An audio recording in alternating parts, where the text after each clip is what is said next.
The first note shattered the laughter. It wasn't loud. It wasn't dramatic. But it was pure. The auditorium fell into a silence so sudden it felt violent, as if someone had ripped the sound out of the air. Phones froze mid-record. Smiles collapsed halfway. Even the woman standing center stage stiffened, her confident expression cracking for just a second. No one expected that voice. The janitor stood under the spotlight, eyes closed, fingers gripping the microphone like it might disappear if he let go. The mop he'd been holding minutes ago lay forgotten near the stage steps, a quiet reminder of where he was supposed to belong. But the voice coming from him, it didn't belong to the floor. It carried pain. It carried years. It carried something dangerously honest. The second note followed, deeper, steadier, and now the room wasn't just quiet. It was listening. The host, who had called him up with a laugh still hanging on her lips, slowly turned around. Her smile didn't return. It couldn't. Something in his voice was dragging memories out of places people preferred to keep locked. He sang like someone who had practiced in silence, like someone who knew what it meant to be unheard. In the third row, a man lowered his phone without realizing it. In the back, someone swallowed hard. The sound wasn't perfect in a technical way, but it was real, and real had a way of making people uncomfortable. Just moments earlier, this stage had been used to humiliate him. Now it was exposing everyone else. She took a step closer, her heels clicking sharply against the wood, but she didn't interrupt. She couldn't, because interrupting him now would feel like a crime. The song wasn't about fame. It wasn't about winning. It was about being invisible. Each word landed like a confession, like a truth no one had asked for but everyone understood. He wasn't singing to the audience. He was singing through them, past their judgments, past their laughter, past the roles they had assigned him. Behind the stage curtain, someone whispered, "Who is he?" No one answered, because the truth was uncomfortable. They had seen him every day, cleaning their messes, lowering his eyes, existing quietly in the background, and yet none of them had ever truly seen him. The host's throat tightened. This wasn't how this was supposed to go. This was meant to be a joke, a quick laugh, a harmless moment, but nothing about this felt harmless anymore. His voice rose, not louder but braver, and with it came something else: regret. The spotlight no longer looked cruel. It looked deserved. As the final note of the first verse hung in the air, unfinished, fragile, the audience leaned forward without realizing it. They weren't waiting for the song to end. They were waiting to understand why it hurt so much. If you've ever been underestimated, ignored, or judged by your title, stay with this story, because what comes next changes everything. He opened his eyes, and for the first time he looked directly at her. She had brought him on stage to embarrass him, but now she was the one afraid of what he might sing next. Her breath caught when he reached the chorus, not because it was loud, but because it was familiar. The melody twisted gently, then settled into something unmistakable, an old arrangement, rarely sung, a piece most performers avoided because it demanded too much honesty. It wasn't the kind of song you chose to impress a crowd. It was the kind you chose when you had nothing left to hide. A murmur passed through the audience, not laughter this time, but recognition. Some leaned closer, others stiffened, as if the song had brushed against a memory they weren't ready to face. The janitor's voice didn't waver. It grew steadier with every line, as if the stage itself was finally giving him permission to exist there. His shoulders straightened. His grip on the microphone relaxed. The fear that had followed him onto the stage dissolved, replaced by something sharper: resolve. He sang about missed chances, about doors that closed quietly, about watching life happen from the wrong side of the glass.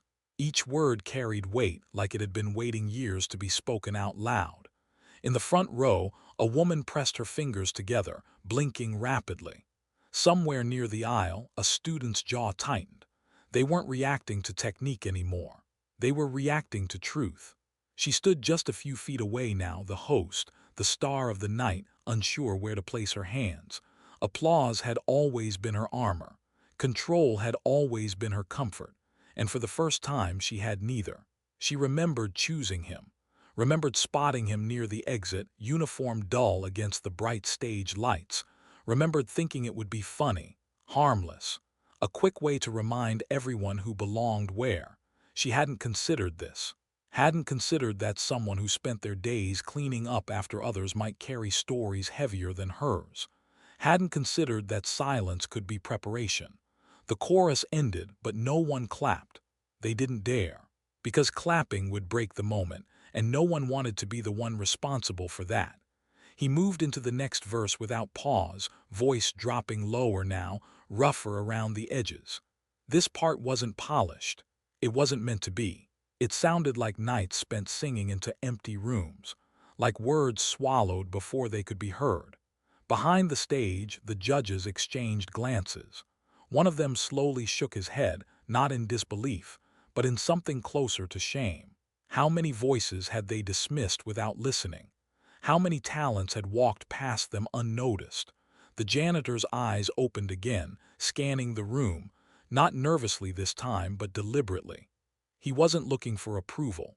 He was making sure they understood. The final line of the verse landed softly, then lingered. You could hear breathing. You could hear hearts beating. No laughter, no whispers, just the weight of a room realizing it had been wrong. She swallowed, her confidence unraveling thread by thread. For the first time, she wished she could disappear into the shadows the way he always had, because the song wasn't just exposing him, it was exposing her. And as he took a slow breath, preparing for the part of the song that revealed everything, the truth settled in like a storm cloud.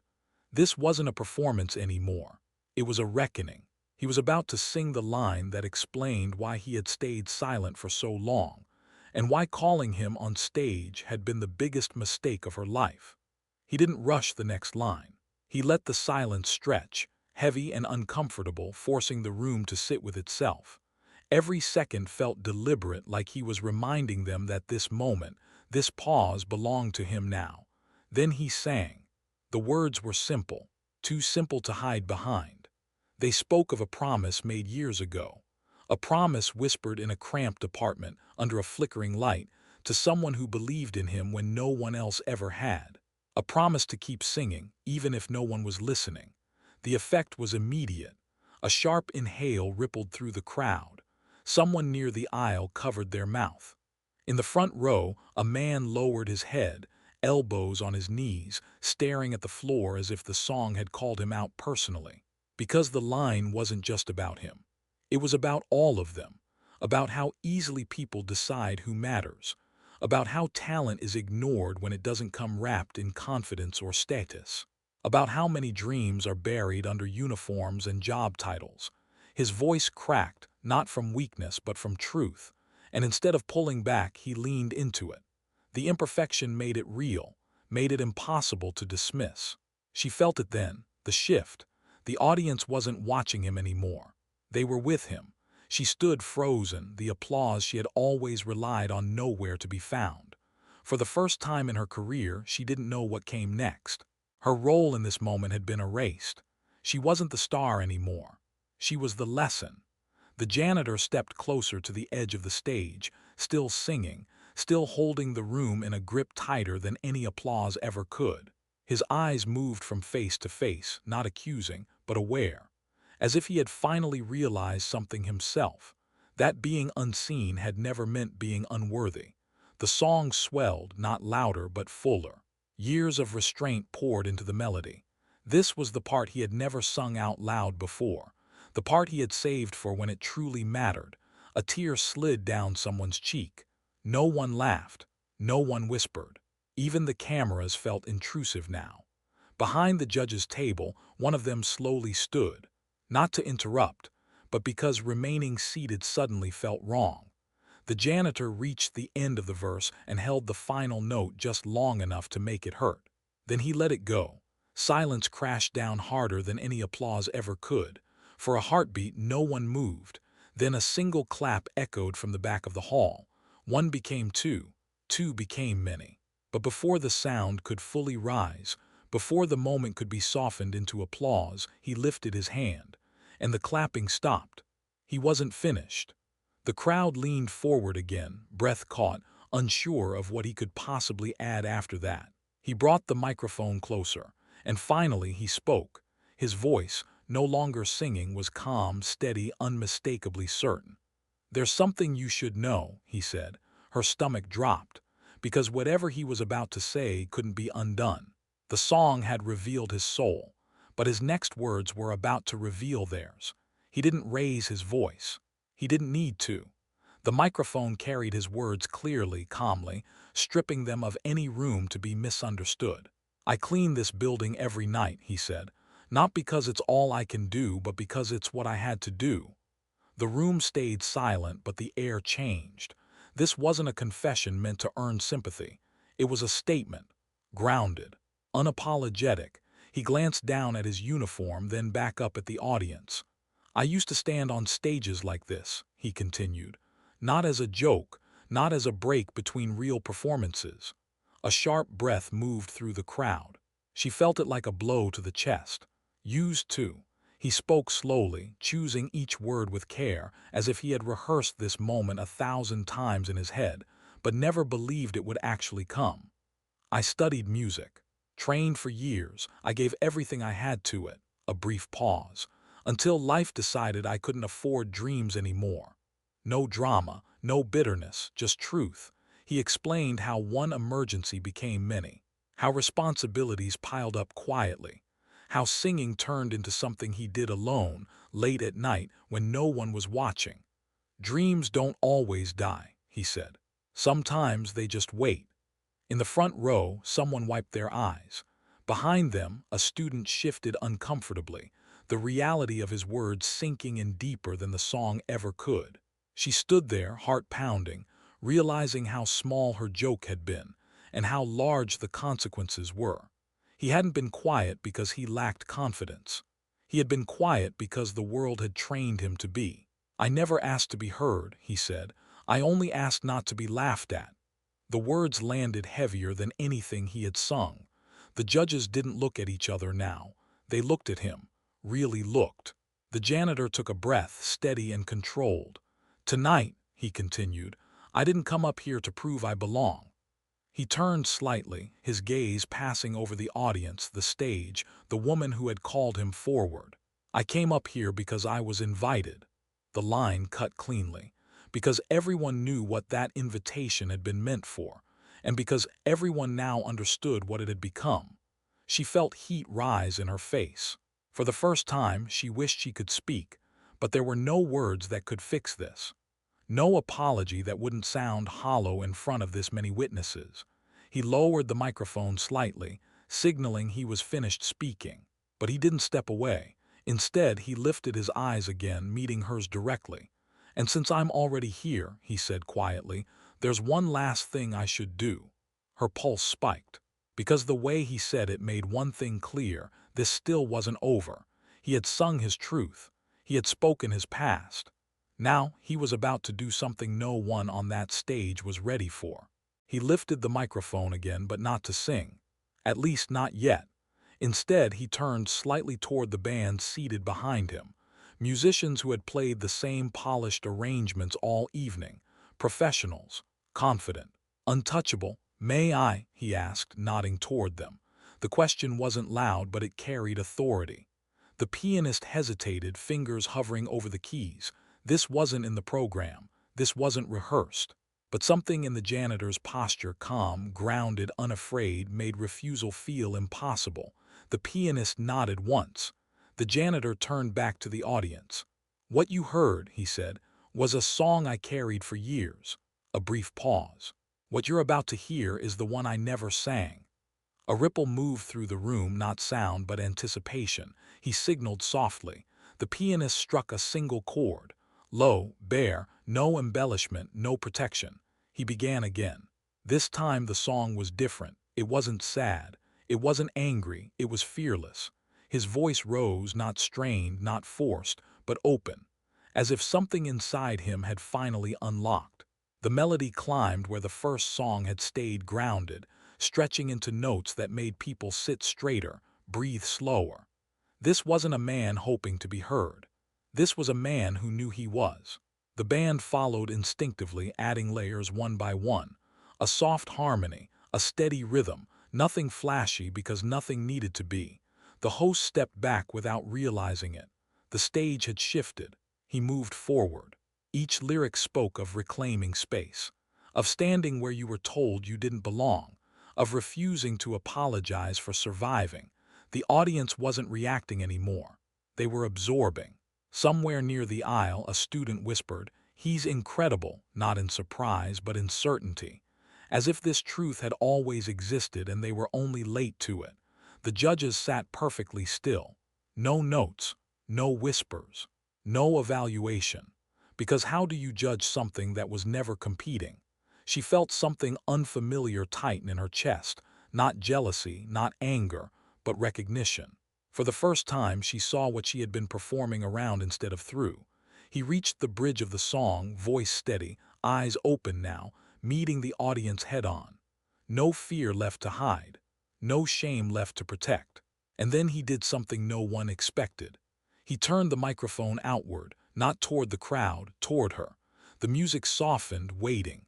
The invitation hung in the air, quiet, undeniable, terrifying. Her heart hammered. This was her world, her stage, her moment. But suddenly it didn't feel like it belonged to her anymore. The janitor looked at her, not accusing, not smug, just honest. "Sing with me," he said. The room held its breath. She had brought him on stage to expose him.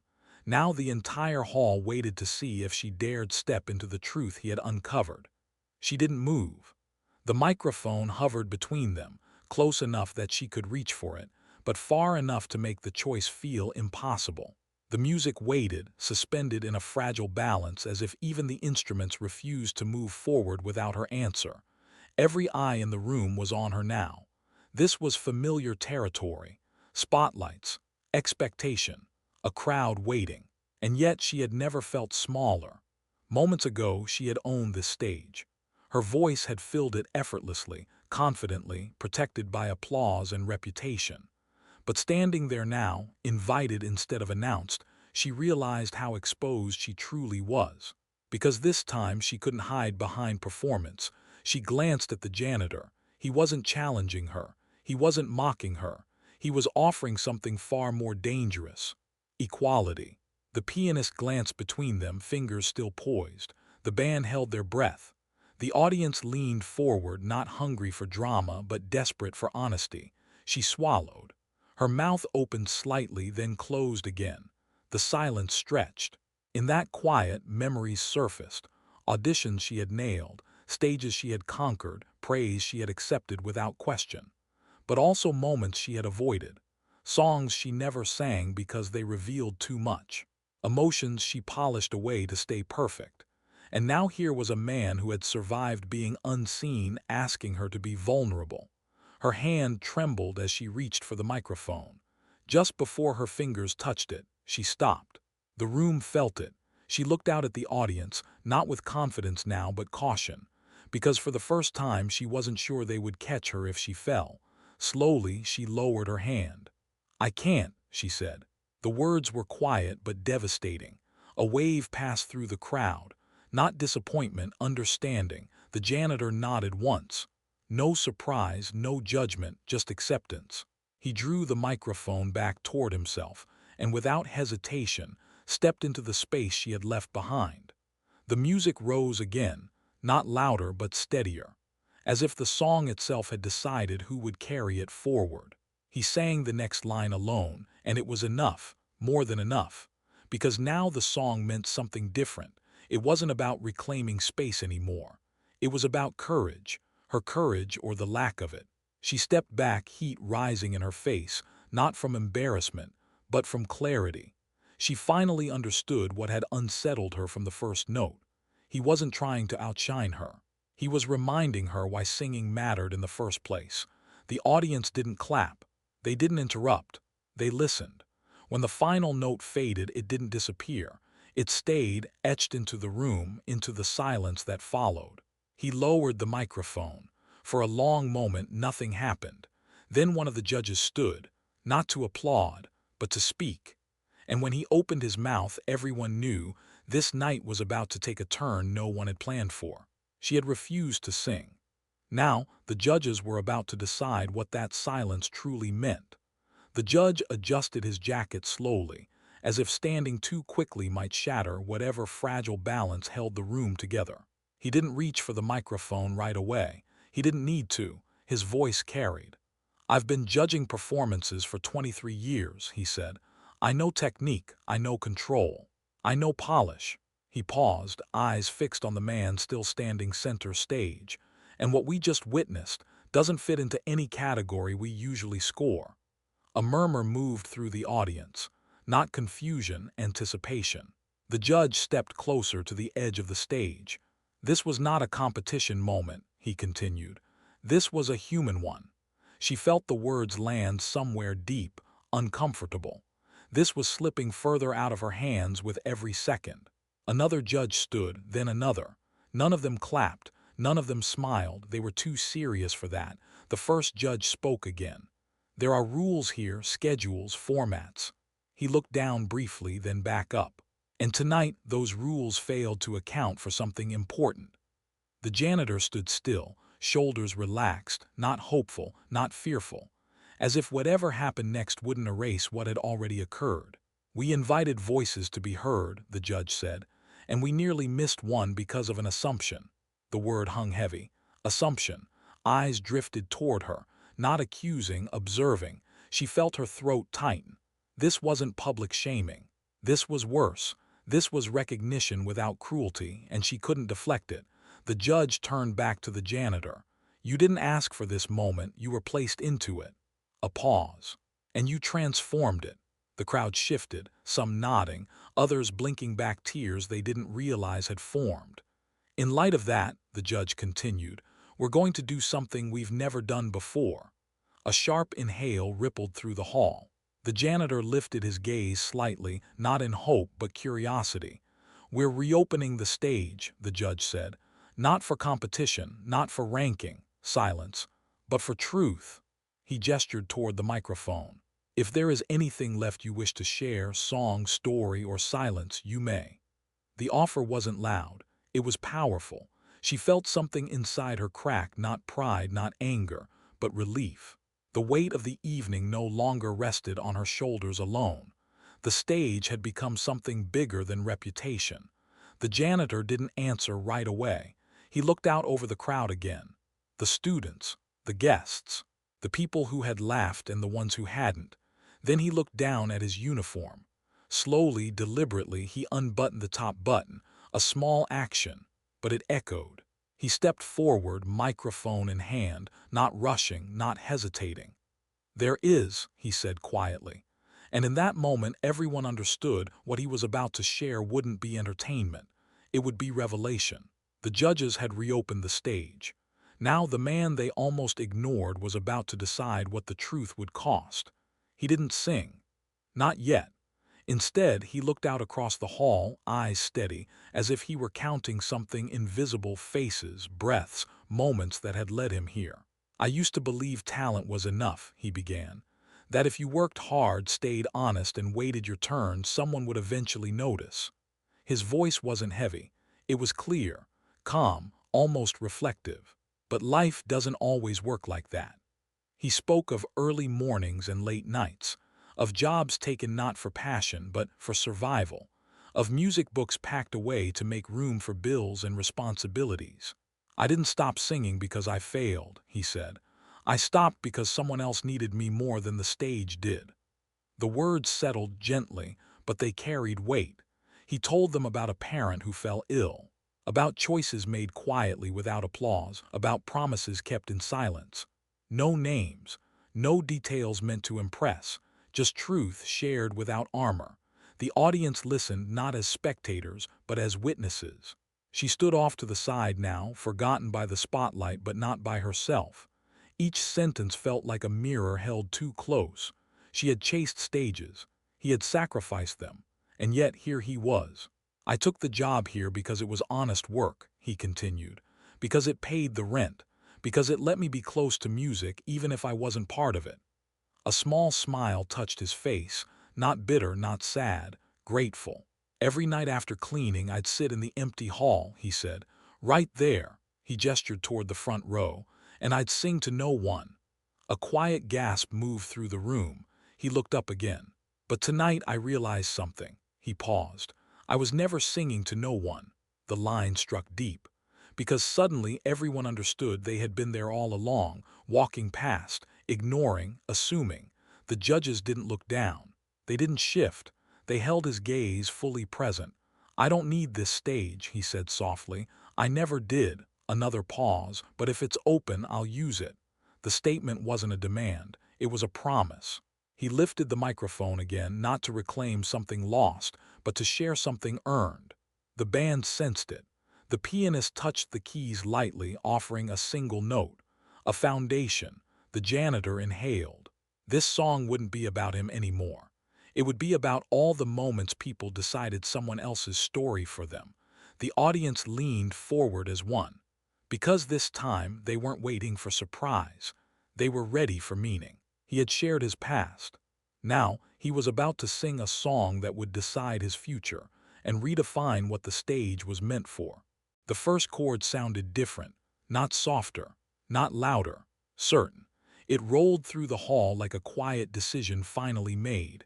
The kind that doesn't ask for approval, doesn't wait for applause, doesn't look back. He began to sing. This time there was no tremble, no hesitation, no need to prove anything. His voice carried a calm strength, grounded and unshakable, as if every note knew exactly where it belonged. The song wasn't dramatic. It wasn't desperate. It was free.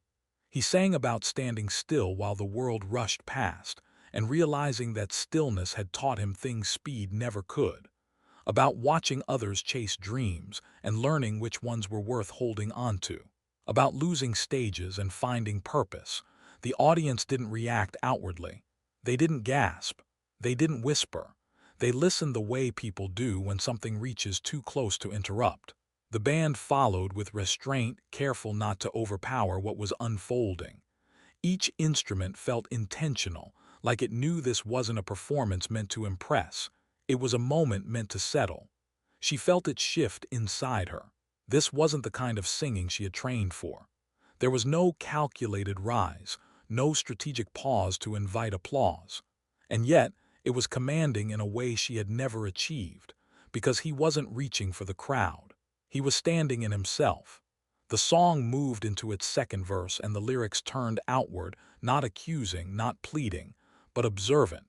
He sang of how easily people confuse visibility with value, how titles become cages, how silence is mistaken for absence. More than one person in the crowd lowered their head, not in shame but in recognition. They weren't thinking about him anymore. They were thinking about themselves, about the people they overlooked, about the assumptions they carried, about the voices they never stopped to hear. The janitor's voice grew warmer, fuller, not louder but more present. He wasn't filling the room with sound. He was filling it with truth. The final verse approached, and something in his posture changed. Not tension, release. Like someone setting down a weight they had carried longer than they realized. He sang the last lines slowly, deliberately, as if offering them rather than declaring them. When the final note faded, he didn't hold it, he let it go. Silence followed, not stunned, not awkward, but complete. The kind of silence that means nothing else needs to be said. No one moved. No one clapped. Because clapping would turn this into something smaller than it was. The janitor lowered the microphone and stepped back half a pace, not retreating, making space. The judges didn't rush. They didn't consult papers or whisper. They sat with the moment, honoring it.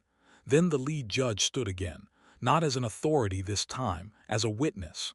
"There are moments," he said slowly, "that remind us why stages exist." He looked directly at the man before him. And this was one of them. The room waited, because whatever came next would decide whether this night ended as a powerful moment or became the beginning of something far bigger. The song was over, but the choice the judges were about to make would change more than one life, and not everyone was ready for it. The lead judge didn't sit back down. He stepped away from the table, slow and deliberate, as if crossing an invisible line, the kind that separates evaluation from responsibility.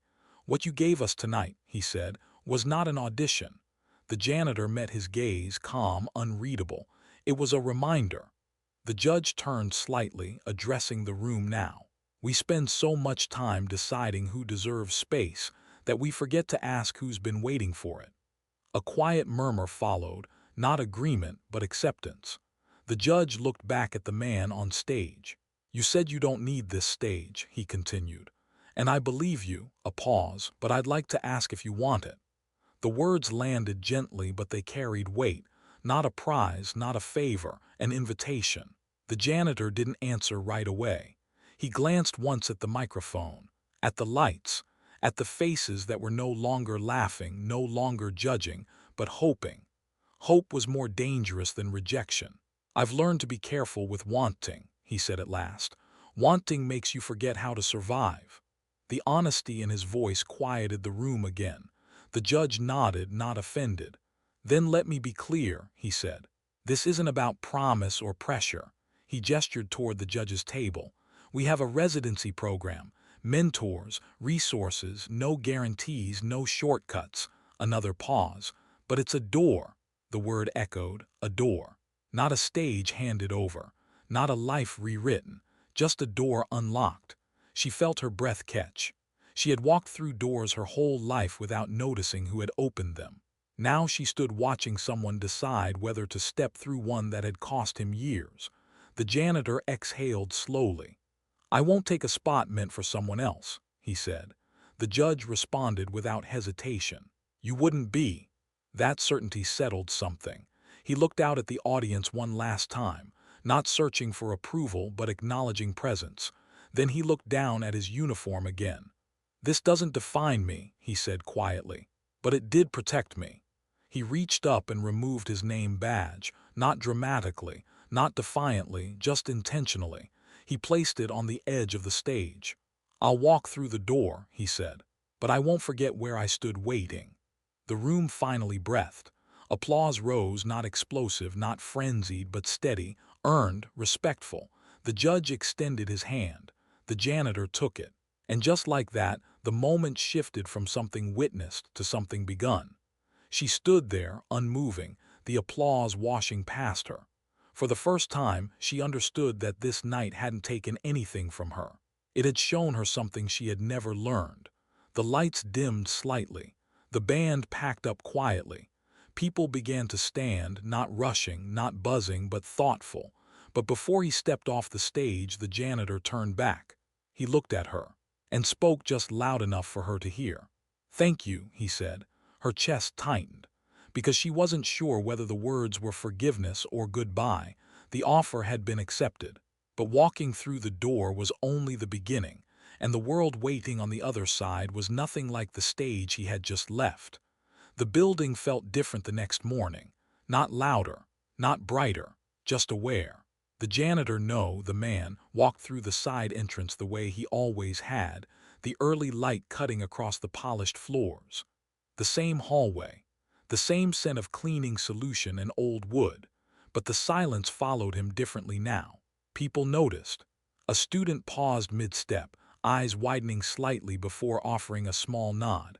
A teacher who had never looked twice before smiled, hesitant, unsure, but real.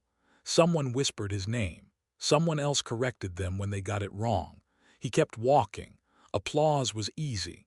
This was harder. In the supply room, his uniform hung where it always had.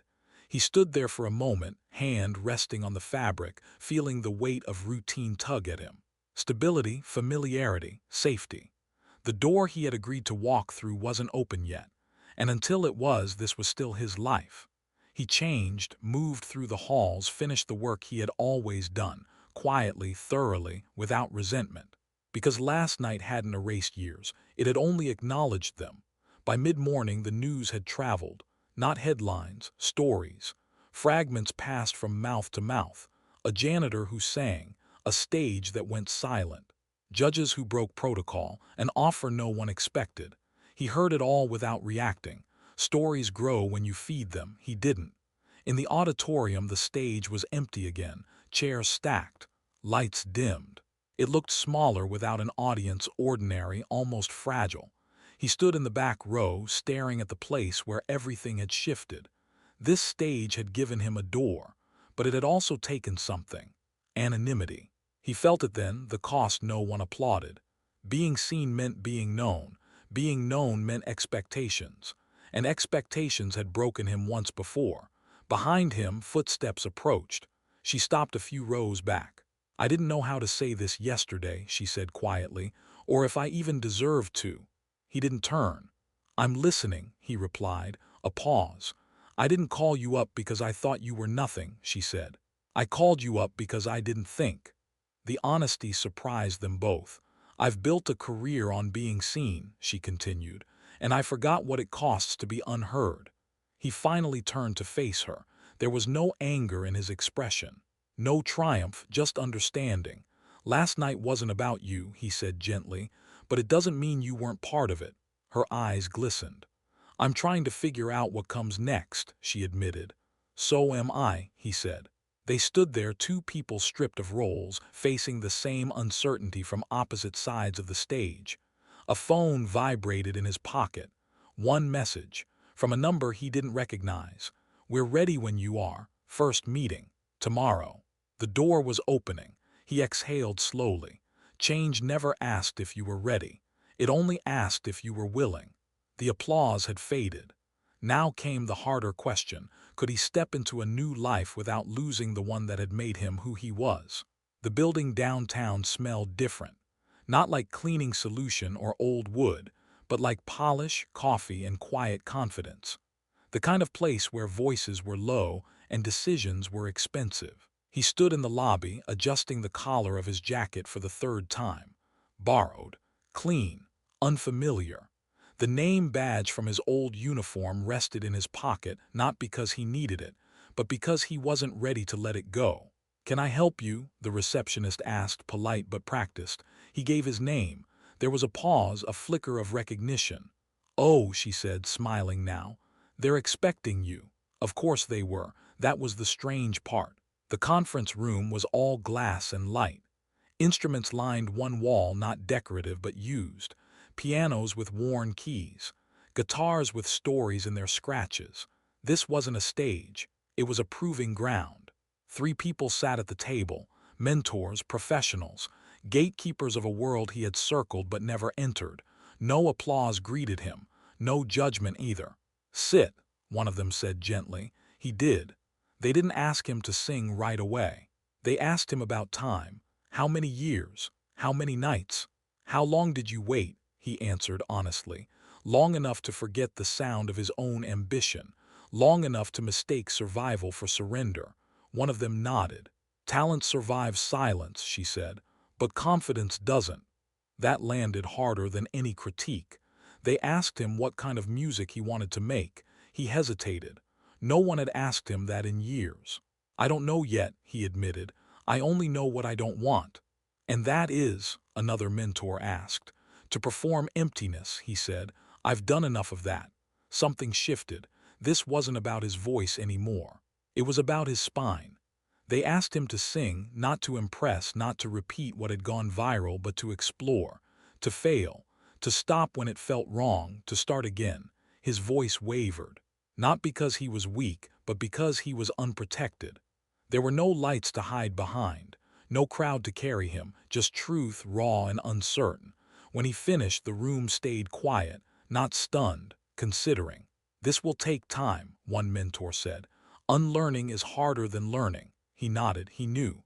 They stood one by one, extending hands, not as fans, not as saviors, but as collaborators. "We'll start slow," they said. "If you're willing." He was. As he left the building, the city noise rushed back in. Cars, voices, life moving fast again. He stood on the sidewalk for a long moment, breathing it in. He had stepped through the door, but belonging, that was still ahead. He had entered the room he never thought he'd sit in. Now he would learn whether he could stay, without becoming someone he didn't recognize. Progress didn't arrive loudly. It came in fragments.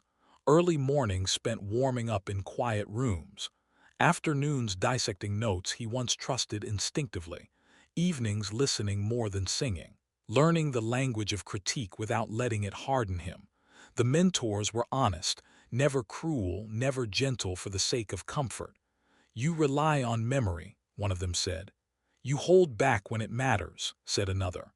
"You don't trust that the room will stay," a third observed. They weren't wrong. During the day he felt capable, focused, grounded.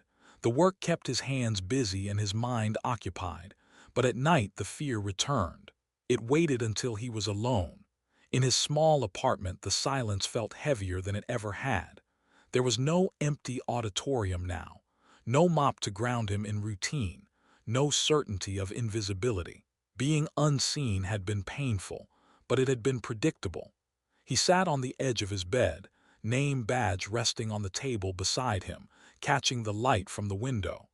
A reminder of who he had been when the world didn't expect anything from him. Now it did. Messages had started coming in. Old acquaintances, distant relatives, people who suddenly remembered his name. Opportunities hinted at, expectations implied. He didn't answer most of them. Expectation felt like a debt he wasn't sure he could repay. One night he dreamed he was back on the stage, but this time the lights were too bright, the crowd too close. He opened his mouth and nothing came out. He woke up breathless. The fear wasn't about failing. It was about being exposed as temporary. At the next session, his voice cracked halfway through a piece he had practiced all week. He stopped himself, shaking his head. "I'm sorry," he said instinctively. One of the mentors looked up sharply. "Don't apologize," she said. "Tell us what happened." He hesitated. "I felt like I had to be what you expect," he admitted. "Like if I miss a note, the door closes." The room went quiet. "That door doesn't work that way," another mentor said, "but fear will convince you it does." They didn't push him harder that day. They changed the exercise, asked him to sing something unfinished, something uncertain. His voice was uneven, but honest. Afterward, as he packed up, one of them spoke softly. "You survived being ignored," she said. "Now you have to survive being seen." That stayed with him. Later that evening he returned to the auditorium, not for work, not for rehearsal, just to sit. The room was empty, familiar, kind. He stood on the stage and sang quietly, not to prepare, not to prove, but to remember. Remember why he had waited. Remember why he had stepped forward. Remember that the stage was a place, not a verdict. As he finished, the fear loosened its grip just slightly. Enough to breathe. Enough to continue. The fear hadn't disappeared, but something new had arrived with it, a choice he would soon have to make, and it would determine whether this journey moved forward or ended quietly.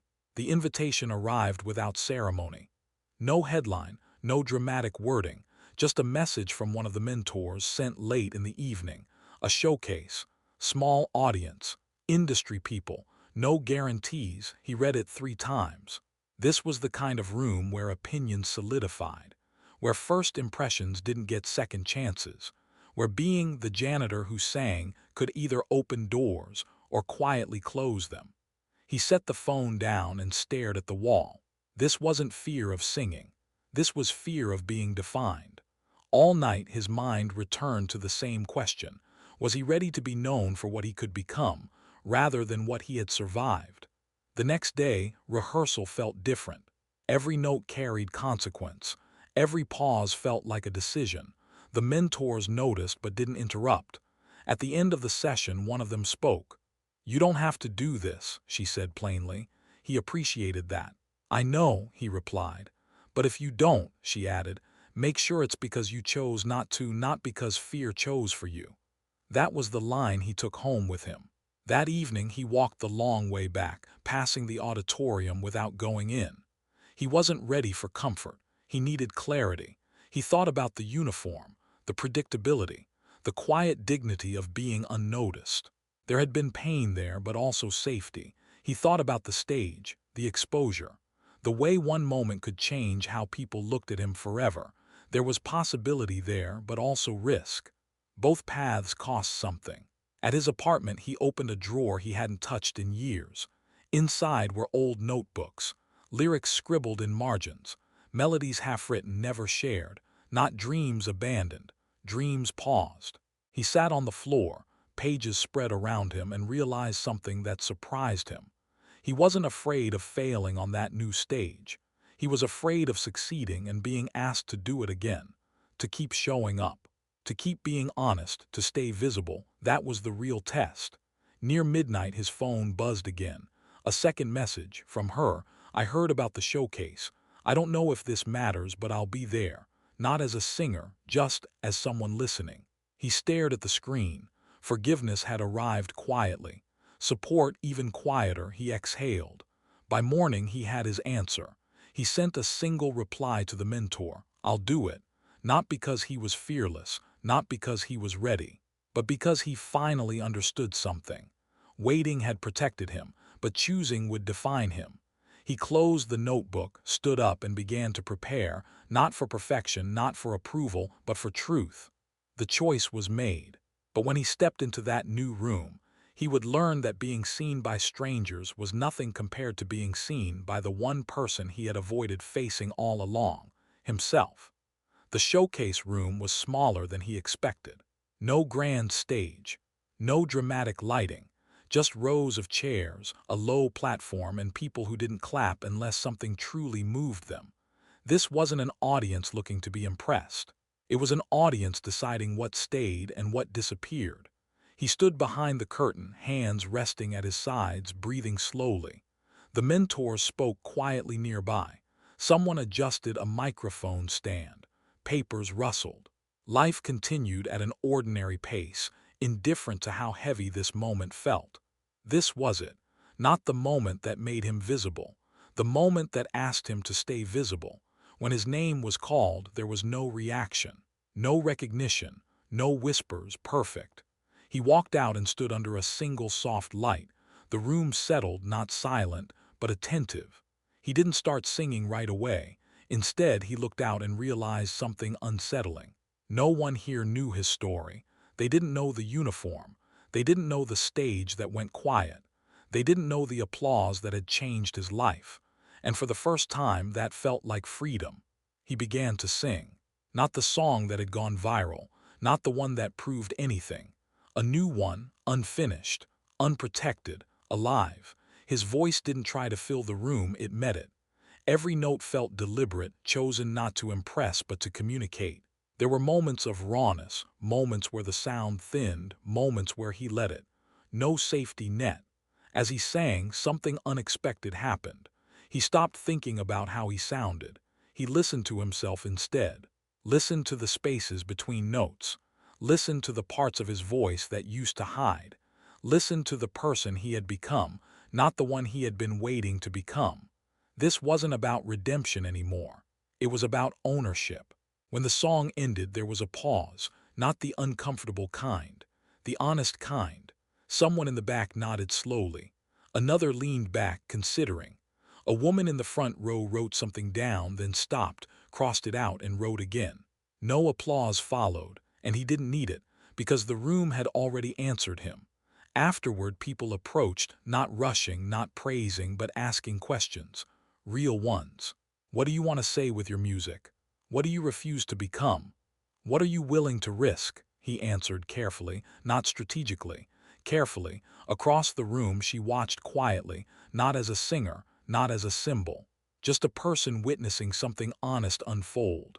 When their eyes met, she smiled, not proud, not relieved. Grateful. Later, alone again, he caught his reflection in the darkened glass of the exit door. For a moment, he didn't recognize himself. Then he did. Not as the janitor, not as the revelation, not as the man who surprised a room, but as someone who had finally stopped waiting for permission.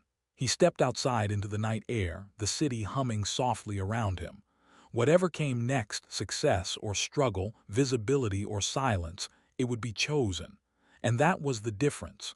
The showcase was over, but the world had only just begun to listen, and the next decision would determine whether his voice became a moment or a legacy. The call came 3 days later. No build-up, no dramatic pause. Just a voice on the other end saying, "We want to work with you." He closed his eyes when he heard it, not in disbelief but in recognition. This wasn't the kind of victory that explodes, it settles, quietly, permanently. They didn't talk about fame. They didn't mention numbers. They talked about direction. About albums that take time, about audiences that grow slowly, about staying honest when the world starts asking for shortcuts. When the call ended, he sat there for a long moment, phone resting in his palm, realizing something important. Nothing had been taken from him. Nothing had been rushed. Everything had arrived in its own time. Weeks later, the auditorium filled again. Not for a competition, not for a surprise, for a concert. His name was printed on the program, not as a headline meant to dazzle, but as an invitation meant to be accepted. People arrived curious, not expecting a miracle. That was enough. Backstage, he stood quietly, breathing the same air he once cleaned around. The stage lights glowed softly now, not harsh, not accusing. Welcoming. She stood nearby, dressed simply, no spotlight chasing her. "I'm glad you said yes," she said. "So am I," he replied. And for the first time the words didn't carry weight, they carried peace. When he stepped onto the stage, the applause came, but he didn't let it define the moment. He waited until it faded, until the room was present. Then he spoke. "I used to think being heard was the goal," he said. "But I've learned it's really about listening to yourself, especially when the world is loud." He sang, not to prove, not to surprise, but to connect. And the audience did. Some cried quietly, some smiled, some simply closed their eyes. Because his voice no longer belonged to a moment of humiliation turned triumph. It belonged to something steadier, something earned. Later that night, after the lights dimmed and the hall emptied, he stayed behind alone. One last look at the stage. One last breath of familiar air. He didn't sit in the front row this time. He didn't hide in the shadows. He walked out through the main doors, seen, whole, unapologetic. A voice once ignored had become a presence impossible to dismiss. And not because it demanded attention, but because it told the truth. If this story moved you, share it with someone who feels unseen. And remember, the world doesn't decide when your voice matters. You do.